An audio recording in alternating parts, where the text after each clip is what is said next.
obviously always an odd feeling for everyone, I guess. But yeah, what's your emotion at the moment? I actually don't know. I don't know. It's kind of it's one we couldn't put our finger on it, even in the rooms, just chatting through the game as a group. Sort of empty, hollow feeling, but an unusual one. It's it was a battle.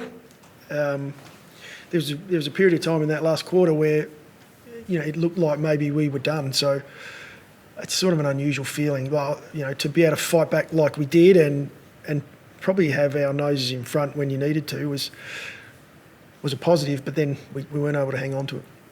Would you like extra time? I know that debate's going to come around now. I honestly don't know. I think so. I think everyone in the stadium would have. There's that sort of weird feeling amongst it. Depends on where the ball was. A bit extra time, maybe just to play golden goal if it was at our end. But the fact that it was sort of down their end, there was a bit of me that was happy the siren went. I guess do you kind of do you speak to the guys, say, we, do you look like, we didn't get the win, but you didn't lose kind of thing? Like, how do you kind of, look at it with the team? No, we're a bit bigger picture than that, and we talk about the process of, the way we wanted to play. And, so we discussed the areas that we were pleased with, and then we discussed the areas that we weren't, that we know we've got to be better in.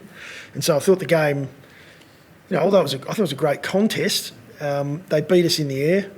It was...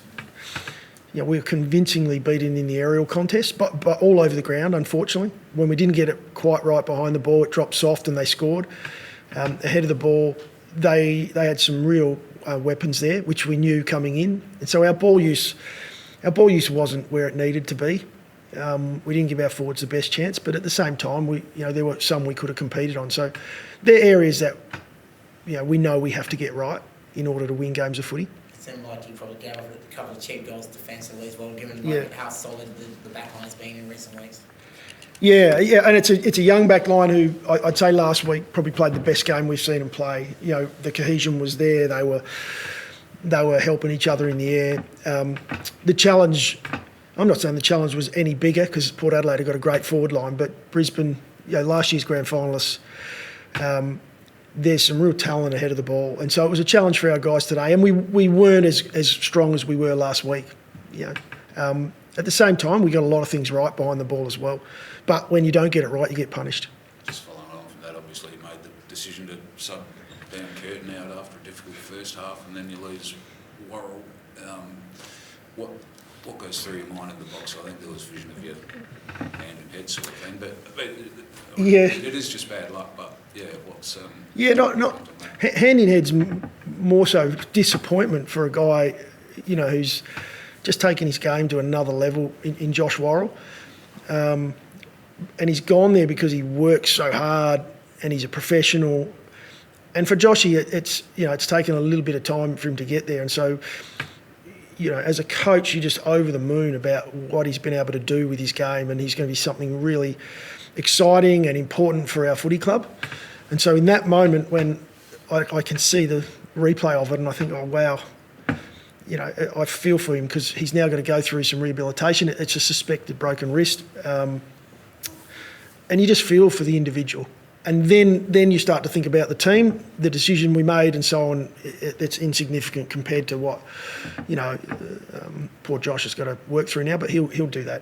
He's an ultimate pro, so he'll be back. Where you go, I might have, I've gone this up too early kind of thing. Like, what kind of goes in between? We saw Chris Scott doing a Friday night really early sub and it worked. That kind of balance of when you actually introduce the sub into a game. Yeah, we brought Nank into the game because, we'll continue to use that sub role as an impact player. We will take some risks around it. There's always a risk involved in when you make that change. Thought Nank came on and had an impact on the game, and so. Yeah, in hindsight, which is a really easy thing to say, it would have been great to still have that up our sleeve. But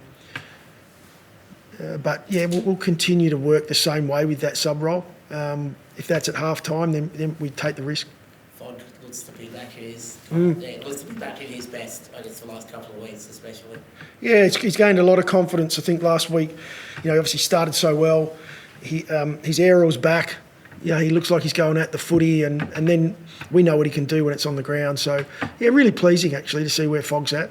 And again, that's come off of a lot of hard work, and so it's what we're about as a group. It's quite rewarding to see individuals go well, but also the group. We're playing some solid football at the moment, but we've still got these work-ons to be able to get over the line in a game like that. I thought coming into the end of the third, we had some momentum. We really controlled that late third quarter, and then to let a couple of goals through, and it changed it into the last quarter. But we'll go back. We'll have a quick look. We got a 6-day break, and then we take on, the team that played in the grand final against Brisbane last year. So we got our work cut out for us. Those 2 goals, and I guess in the red zone, whatever, the third quarter. I mean, what's that down to? Is it down to the experience sometimes, or what do you come for that down to? We'll have to go back and have a look at it. I mean, I think one was out of centre bounce, and so there is certain talent you go up against, which sometimes is tough to stop. But I think we'll have our opportunities in those where we could have got the job done, and it's probably around contest more than anything. The ability to win or half a contest, and we may not have got it done in that instance. Did you see Josh straight after, or was he straight off to hospital? Haven't caught Josh yet, unfortunately. We were pretty much straight in here, so I'm not sure if he's actually gone to hospital yet. The fact that I haven't seen him probably means he has, but I'll have to check on that. Seems like, Matthew, after every draw, the extra time debate gets thrown around. Yay or no for you? Or? You want me to go there again? I honestly don't know. It was interesting standing on the ground with Fags afterwards. Both of us could have done with a win at the moment. They're a great football side, and it's for whatever reason they've had a bit of bad luck this year, and they really wanted this win. So did we. So to sort of stand there with him, and I don't know, is it a positive that we end up with 2 points each, or it'd be an exciting thing to watch if it went to extra time or golden goal. But again, the game's a good game. We don't need to change the rules. We change too many rules. Good. Thank you, guys. Thanks, guys.